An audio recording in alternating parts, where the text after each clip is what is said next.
Thank you very much for this invitation and for the opportunity to talk and discuss the role of universities in the protection of cultural heritage. I have been working for the last 2 years in the Universidad de los Andes, but during all my career, I have served in the public sector. And I can't avoid thinking about public policies, so please allow me not to talk exclusively about our university, but give a general view about heritage education in Chile. The Chilean economy has been growing enormously in the last 30 years, and the globalization phenomenon has had great impact. The preservation of our heritage is part of the tension between different interests in the country's development. Compared to 30 years ago, when I started my career and the significance of heritage was unknown for most people, citizens show now a huge interest in heritage. The Day of Cultural Heritage has become a celebration throughout Chile, and whole families visit monuments, museums, and historical centers. Communities organize themselves, claiming for the conservation of the neighborhoods, and politicians incorporate the concern for heritage preservation in their speeches. Communities are getting increasingly involved. Some examples are these. The Museum of the City of Cañete, a city that is in the midst of an area of territorial conflict between the Mapuche and the nation state, is helping to establish bridges between them. I had the honor of inaugurating the remodeling of its permanent exhibition, which was made in conjunction with the community. The director is a Mapuche teacher.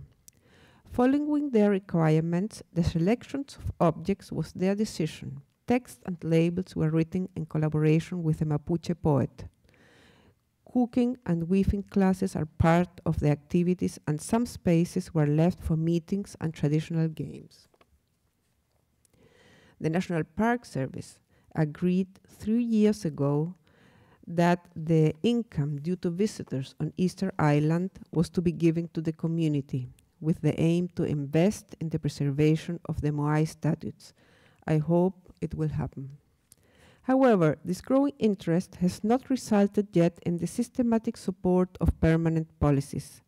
I dare to say that the main weakness lies in the field of training. Training cultural heritage should involve both physical preservation and access policies. That balance is not happening in Chile. At the moment, we do not have any training program in conservation of objects and collections, mainly due to the lack of funding. At present, there are 5 university programs training in the field of cultural heritage on a graduate level. 3 are part of schools' architecture and train students in the management and conservation of built heritage and urban planning, and only 2 are related to curatorship and collections management. One of them is the program of the Universidad de los Andes, which focuses primarily on collections, curatorship, and management, with a training that combines art history, documentation, education, marketing, and fundraising.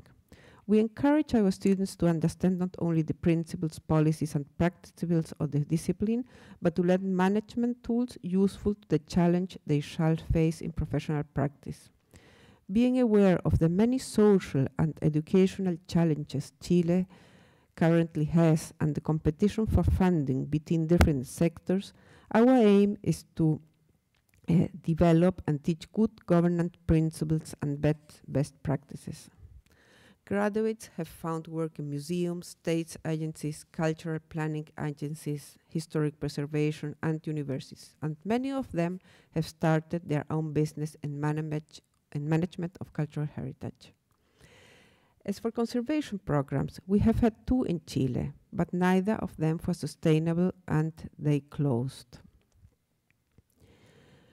Both programs managed to form a good number of well-trained professionals. However, none of them was either able to consolidate beyond a teaching program and could not establish permanent research activities. The viability of launching a new conservation program in any university will become a very difficult task. The heritage sector has changed its priorities in the last decades, from object restoration to preventive conservation, from physical to virtual visitors. This kind of work does not need extremely well-trained conservators, but other capacities are required. Of course, a general knowledge on deterioration processes, but the good managerial and communication skills are highly recommendable. As universities, we must ask ourselves the following questions. How many conservators will the country need in the future? Can universities contribute with research to get less expensive conservation practices?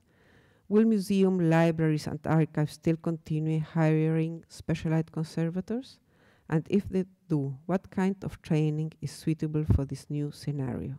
Thank you very much.